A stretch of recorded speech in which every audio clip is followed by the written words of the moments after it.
Welcome back to another episode of the South by East podcast where we discuss the scriptures, music, and everything in between. Yes, sir. This week, Brail, where are we at here? Boy, Pastor Tim Ross is smoking it this week. Yeah. He has this clip where he's sitting down with Travis Green, and he's talking about the sacrificial nature of being a husband.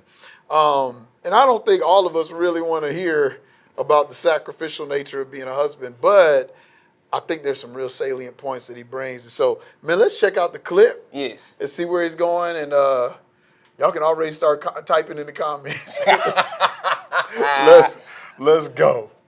Like, she don't do this, she don't do that, and I be working hard, I get no respect. I just be looking at him like, man, it sounds like you're dying. He's like, this is exactly how I feel. I said, that means you doing it right. You wasn't meant to live through this marriage, fam. You came down to an altar. What do you think happens at altars? Sacrifice. So Ephesians 5 says, husbands, love your wives like Christ loves the church. Yep. The onus is on the man, and we keep abdicating our responsibility to the woman. We've been doing it since Genesis 3, the woman you gave me. Well, if Adam was really in his position, he would have took the fruit out of her hand and chucked it, and then went straight to God on Eve's behalf to say, I know she should die, take me instead. If that would have played out in Genesis 3 like that, what do you think her response is going to be? She just watched her man take her penalty. Worship. The respect that the man wants is on the other side of his death and his sacrifice.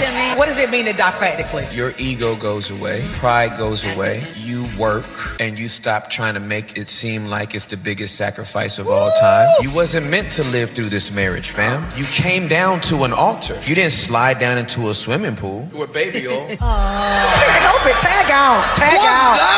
What Christ did for his bride is what Adam was supposed to do for his. Adam died with his bride instead of for his bride. The second man, Adam, died for his bride. Death is where her respect.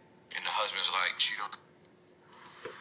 Woo! That man spitting Or in the word of hot Maxwell. Oh, man. That's Dylon. He's spitting hot fire. Oh, man. Boy. So can I when I get gathered with men, I have this talk like this all the time. Yeah. And so for instance, I get pimples from time to time. I don't know. And my wife feels like that if I get a pimple, that it is her right to bust that pimple. That I'm supposed to sit still. Bro, that's gross. That's nasty. Because she feels like she is doing me a solid and helping me stay healthy. And so she does all the stuff. The other day, she got something, and she's like, I need you to look at this because I can't reach it. You need to look at this for me. And I was like, okay, you're going to sit still? And she was like, no, like, I don't think you're going to be gentle. I was like, hold up. We've been married almost 10 years. And anytime you have seen something that you wanted to address on my face, right? I have sat still and patient and let you do what you felt need to be done to keep me healthy. And that in itself tells the flaw in a lot of our men's thinking.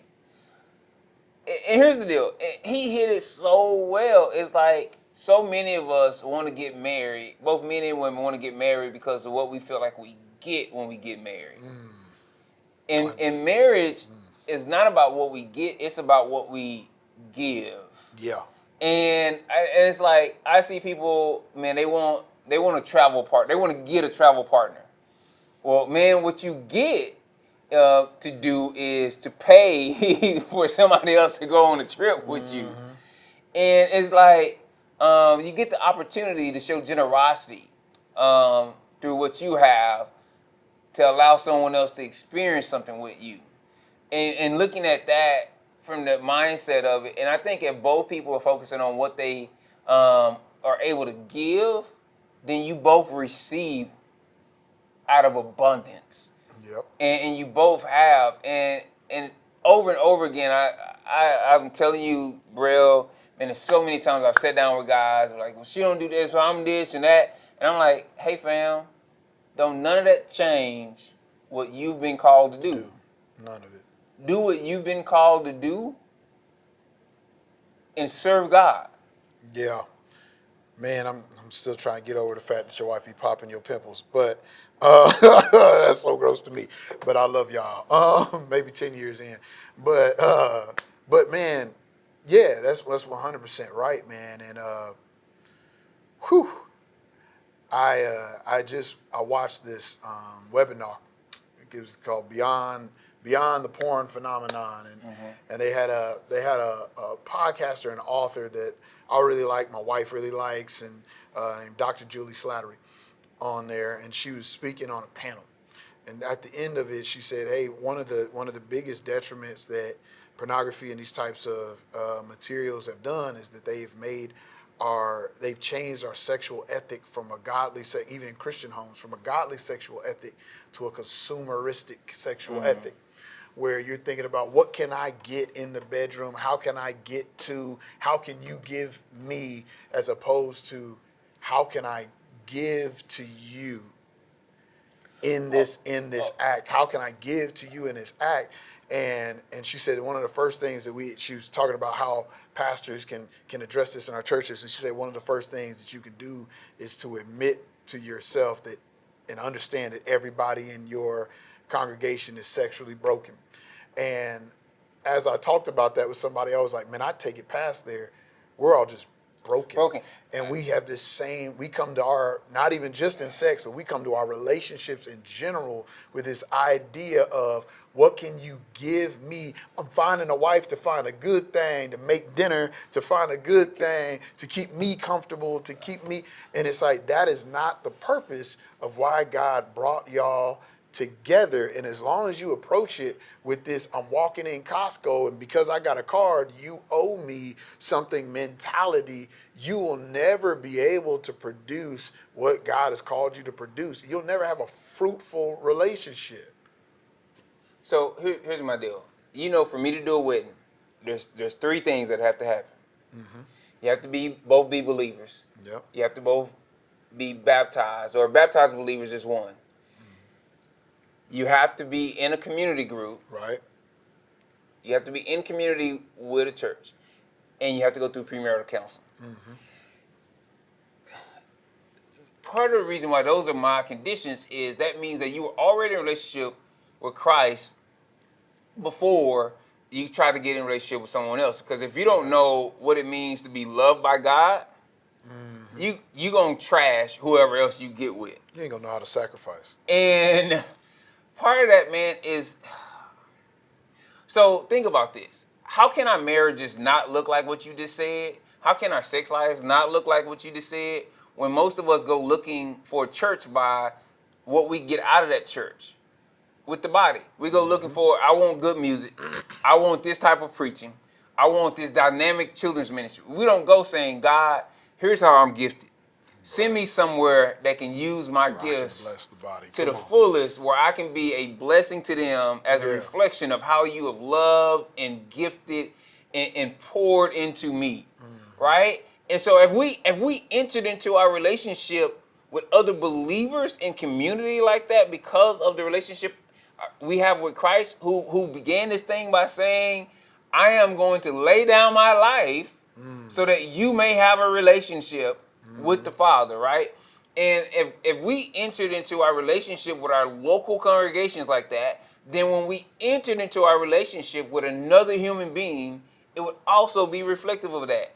And man, I'm going to tell you something, and it's a day-by-day choice, because I'm going to tell you, one of the things that gets me most upset at my kids is when I feel like, man, we out here working and grinding and whatever else, and they not responding the way that I think we deserve back, right? That's one of those deals that, like, what, are you kidding me? After we didn't did this and we didn't try this, and they not responding that way back. And then I have a guy that I've been praying with almost a year now, actually, at a conference. We were for false and adoptive parents, we were challenged to find someone else in the room to pray with, and we chose each other, and every day we've shared scripture and prayer for almost a year. February will make an entire year that for every day we have shared scripture and prayer, and I was like, one day here recently was lamenting some of the stuff with my kids, and he was like, kind of reminds me of what God deals with us, huh? And I was like, Huh. that is not what I was looking for in this text message. I need you to say, yeah, thump them little knuckleheads. Right. That's what I wanted you to say. And you were like, Sounds familiar. sounds familiar. And in that moment, man, I went from 187 to, dang, I need to repent. Right. And it was one of those deals where I went there and I was like, dude, that is our hearts though. Our hearts are constantly in that place where our hearts start with what we deserve. Yep. And it's a reflection of our pride in our relationships. And the problem with it is our egos eclipse our ability to see where we lack humility. And man, humility is not thinking less of yourself than you are, and it's not thinking greater of yourself than you are. It's seeing yourself where you really are. And I found in my relationships, like in my relationship with my wife even, when I'm busy complaining about what my wife's not doing and what she should be doing and where I should be at, I'm usually missing where I've actually been neglecting her in some way. And when we get down to it and I come with a humble heart and I'm like, babe, here's what I need. Because getting your needs met is also a part of humility. I do have needs. Babe, I need this type of affirmation. Like, this is what I need. Yeah. And when I've sat down with her, though, she's been like, man, you're right. When I was doing doop, doop, doop, doop, doop, doop, doop, doop, I was distracted and I wasn't giving you. And I'm like, I didn't even realize you were doing all that. But we don't see how that's a lack of humility either, to tell ourselves that we don't deserve those things, so we don't even deserve to voice it and bring it up. Right. That's a lack of humility. That's a also. lack of humility, man. And humility, man, there's this book called The Ideal Team Player by Patrick Lencioni. And he goes through these things of hungry, humble, and smart, and how they help you to work with a group to be able to get the best out of that group. And he even gives like a hiring manual. It's a really dope read, really easy read. But in the end of it, he comes back and he's like, hey, but out of all of these things, they're all important. But out of all of these things, the greatest one is humility. Because a lack of humility always stems from some sort of insecurity. Either you feel like, man, I'm not good enough, so I got to achieve and I won't let anybody talk down. Or you feel like I'm not good enough, so I don't deserve it, so I'll never speak up, I'll never make things better, I'll never get my own needs met. And when you see yourself as someone with infinite value, dignity, and worth, you will see yourself as able to help someone else meet their needs and as worthy of having your needs met as well. And that's the type of dynamic that creates a healthy relationship. So, you know that I met my wife on eHarmony. Mm-hmm. And we dated long distance. And, man, before I met her on eHarmony, I got to this period. So, I really, for the longest, right, before I started online dating, whatever else, man, I didn't date. I was so driven by my life goals that I probably dated once a year for a good bit of my adult life, just because I was just so driven. And I couldn't find anybody who could run at my speed. Yeah. And but then I kind of turned this corner where I started dating a lot more, right? And I had this list, bro. Let me tell the truth. I had this scroll. Roll it up. I had this scroll, this Isaiah scroll, bro. 66 in them. And and some of my brothers and sisters in Christ, they said stuff in a nice way to me. That was like, in a nice way, they were like, I think you're giving up on this person too soon. Or I think your standard for who you're looking for is unrealistic. Right. And they were saying it in a nice way. And at the time, my pride and lack of humility wouldn't allow you to hear it. It wouldn't allow me to hear what was really being said. And so I just took it as, man, I just can't find anyone that is worthy of me and all the value. And man, it got to a point where things changed in my dating life when I refined my list. I want somebody who loves God. I want somebody who loves God's word. And I want somebody who you can tell loves God and loves his word by the way that they love other people. That became my list. Those three things. That was my filter. And I met Trisha. And she hit all three of those things. And I gotta tell you, like, I'm serious, man. We've maybe had, I can count on one hand, if that many, dust-ups in almost 10 years. Wow. And, like, we really do want to meet each other's needs. And so it is great having her as a partner. And God knows that not everybody could handle me, but man, he sent me the right one. He sent me the right one, man. And anybody else, and bro, y'all would have had to see me down somewhere. I'm just telling you the truth, man. And she is phenomenal. Yeah. She is I mean, man. Man, knowing when you Yeah. have somebody that's with you and for you. My wife and Yeah. we fight, but we don't really fight. Yeah. Because there's always been one thing that's been consistent in our relationship, man. We've had a lot of unhealth, and I've shared some of that with y'all before. As we got married, like I brought unhealth into the relationship, and so did she. But one thing has always been consistent, and that is that we always knew that we were for the other person. And when we had that, it changed how we responded to everything. And it's like, man, I cannot stand what you've done. I'm up to here. But it's like, I'm with you and I'm for you. And that hasn't changed. I may not even be able to see how you could possibly be right. And I'm 100% sure you are the whole problem. But I'm with you and I'm for you. And so if that means being wrong, I don't want to be right. Man. Right? If that means being wrong, I'll accept it.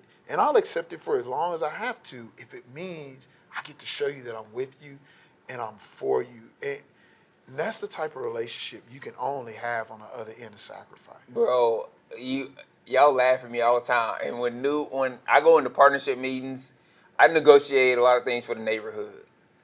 And even outside partners will tell you there's a line that comes up and they always chuckle when I say it. I say, hey, I'm married to Trisha Sublet. Everything else is negotiable. And my team knows I say it. They've seen me in meeting. I say, I'm just telling you the truth. I'm married to Trisha Sublet. Everything else is negotiable. Like, I mean, you could change everything else in this deal. We can get it as long as you ain't trying to take her from me. We good. And so and when you have somebody like that, man, you want them to have whatever you have and more. And I think that's what broke down in the garden. They were each going for more for themselves instead of more for the other.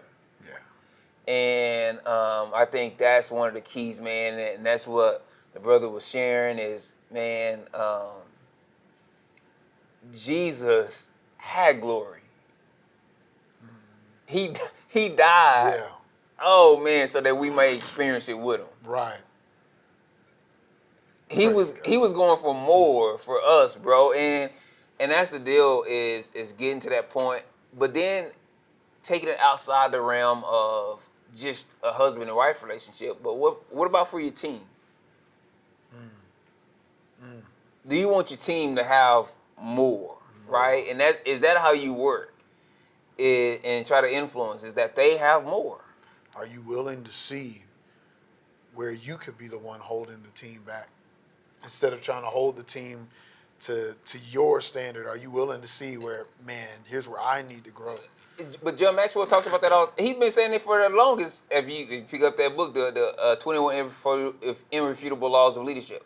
The first one is the law of the lead. The leader is always the lead. And so if it's in your house, if it's on your job, your volunteer team, in the community, the leader is always the lead. And so, man, yeah. But what do y'all think? What do y'all think? This is a two-person conversation. We want to invite y'all into it. Comment, like, subscribe so we can keep this conversation going. Share it with someone who needs to hear it. And we'll continue doing what we do. And we'll see you next week in the intersection.